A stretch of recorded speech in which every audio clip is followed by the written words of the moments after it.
everyone, it's Alison Heikkila. Thank you so much for joining me.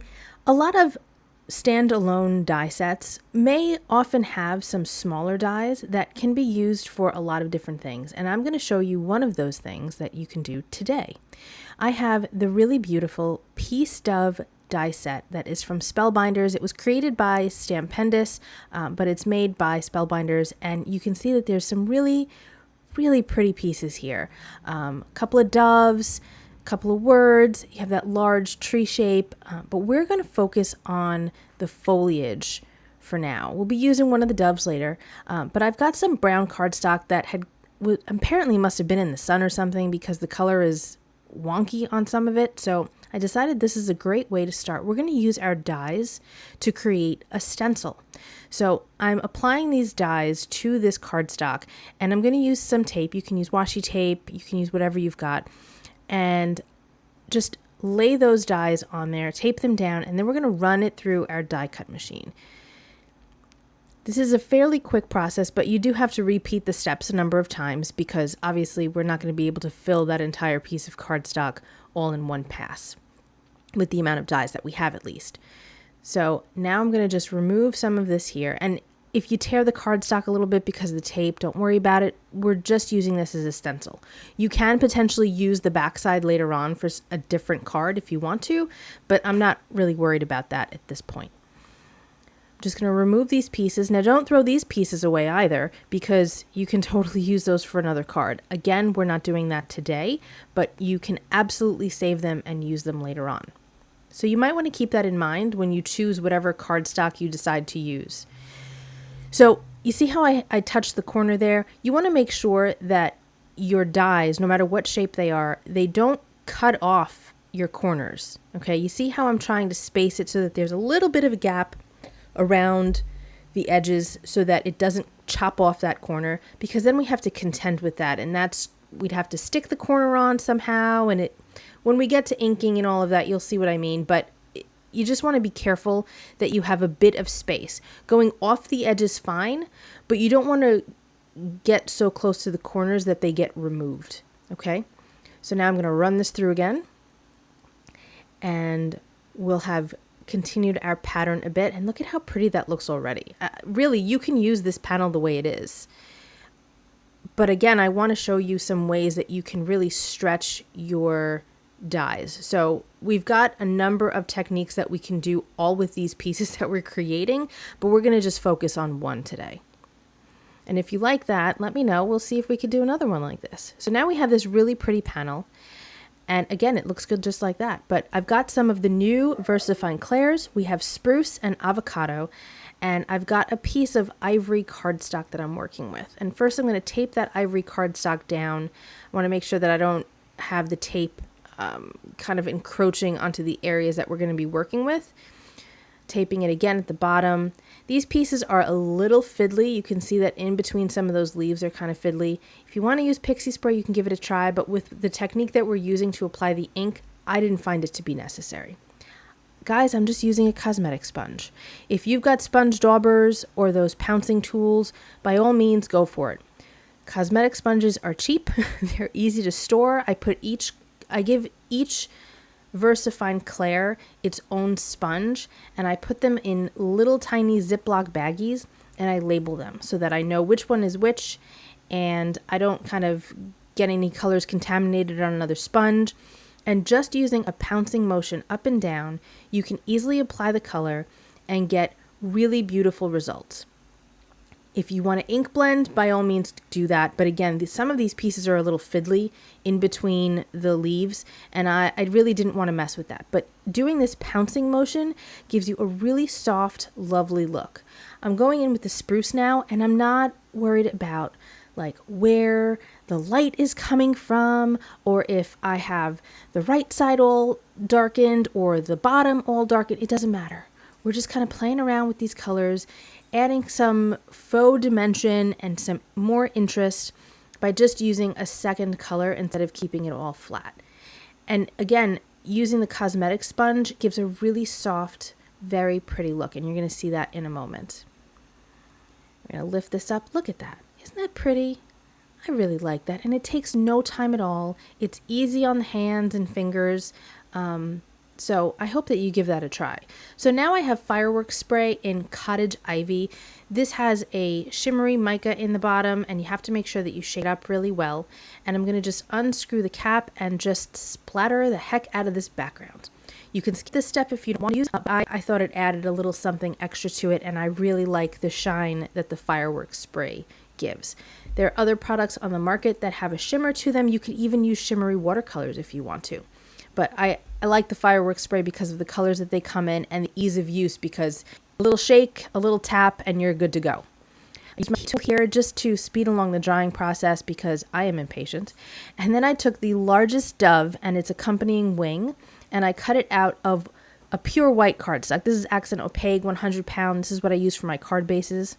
Now you'll see that the wing kind of just embosses that top edge. It doesn't actually cut off. There are different things that you can do with this dove. You can make ornaments out of it. But for today, I decided that I just wanted to have that wing kind of cut off, and we're going to stick it through the slot that the large dove has. I'm just cutting off that little extra triangle of cardstock that I have there. It was just, and we're going to adhere it to the back so that when the card is taken out of the envelope, you can have the wing kind of popping up. Look at that. Isn't that pretty? But it's still going to lie perfectly flat. Here I'm just taking a piece so that the eye stands out, and you're going to watch me struggle with this ridiculously small little triangle because it's too big and I don't glue it well, and these little things sometimes, you know, what we card makers go through. Sorry, I'm off camera there, but you could see I made it too big, and I was going to just trim it off, but I was like, why? It's not even stuck yet. So I'm just making it smaller, and then I'm going to grab my glue again and go around it in a little circle, and now we're going to stick it down, and it will be on camera at some point. There we go. Sorry about that, guys. And I had a little glue oozage, of course, so I had to just clean that up with my pokey tool, and now I'm going to adhere the wing to the dove. So I'm just attaching that flap with the glue. I'm going to hold it in place for a moment, and then the wing will be able to pop up. I grabbed now the Arctic VersaFine Clair. This is a third new color. Have you seen all the colors? They're beautiful. I have a short on YouTube that shows them all if you want to check it out. But the dove wasn't standing out enough. So again, I'm grabbing another cosmetic sponge, and I am just going along the edges very carefully. This is another benefit to using a cosmetic sponge because it has that, I don't want to say it's a fine point, but it comes to a point, and you can kind of get into those areas a little easier than you would if you were just using a dauber or those pouncy tools or anything else. Are there other ways you could do this? Yes. Inexpensive? Yes. So I highly recommend you giving this a try. But this is like the perfect color just to make it stand out a little bit more. I had thought about using a gray, but I thought a gray would make the card look a little drab, and I didn't want that. I wanted this to be uplifting and, you know, beautiful. I didn't want it to be sad. And sometimes gray can read to be a little sad, although I happen to love gray, but I thought that the Arctic was really perfect for this. So now I have some foiled gold cardstock.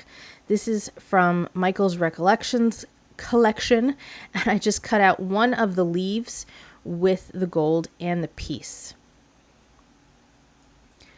That's going to look so pretty with that dove, and I decided that the piece wasn't standing out enough, and I kind of had a feeling that this was going to happen because it's really delicate and beautiful, but it needed a little bit more oomph. So to do that without hiding our beautiful background, I decided to take the die and trace it with a pencil onto a piece of vellum.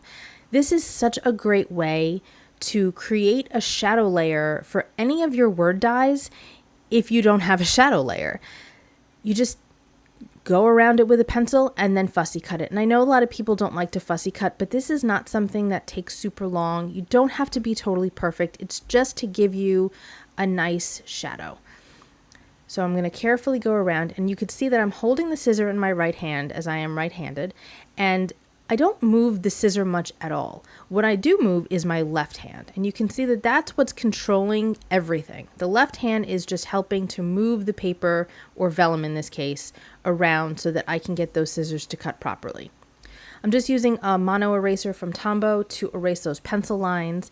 And now that piece is going to get adhered and it's going to look fantastic on that background. It's just enough to make it stand out, but won't take away from the background that we worked so hard on. Actually, we didn't really work hard on that, but still, you don't want to hide it because it's really pretty. I've got some Bearly Arts glue, and I am going to just adhere that easily to that vellum. Such a fun way to get a shadow if you don't have a shadow. Super easy. Now I have some 1/8 of an inch foam tape. These are 3 millimeters wide. This is from scrapbook.com. And what I'm going to do is remove the release paper because that is going to allow us to go around the curves of the dove much easier. The release paper isn't meant to bend or create curves, but the foam tape can. So if you remove the release paper, and I do this with shaker cards a lot, if you remove the release paper first, you can easily manipulate it to pretty much any shape that you want, which is a huge help, believe me. If you make shakers, the amount of times that I've made shakers, like you'd know, you just need it to move properly, and this really helps. And in a case like this, where you've got this dove that has such a swoopy, elegant shape, you don't want to deal with cutting straight lines and fiddling with that. This is much easier. So now I'm just adding a little bit more to it to make sure that it's bulky enough where it's going to all sit up nice and tall. And we're going to just apply that to the card. Look at that. You don't need to do anything to the wing. So now I'm deciding if I want to just adhere the gold leaf right down or not, and I opted to add some foam to that as well because it really needed to be popped up with the dove so it really looked like it was in its mouth. And we're just going to apply that down, and look at that. Isn't that so pretty? So fun. I love how this came out. This is such a nice card. Okay, this would be great for the holidays and even for a sympathy card in my opinion. I am leaving my card base white, and the reason for that is because the main layer, the one that I'm gluing right now, is an ivory color, and the dove is the same white as the card base, and I thought that it worked better that way. I thought about using either the Spruce or the Avocado ink to kind of ink up the background, but I decided that having more white in this case was better. So I hope you like this card. I think it came out really pretty. Break out your die sets, take a look at those accompanying pieces, and see if you can do this technique with any of your sets. I hope you enjoyed this video. I hope you learned a few things. Let me know in the comments if you're going to give this a try, and I will see you very soon. Be well, stay safe. Peace out.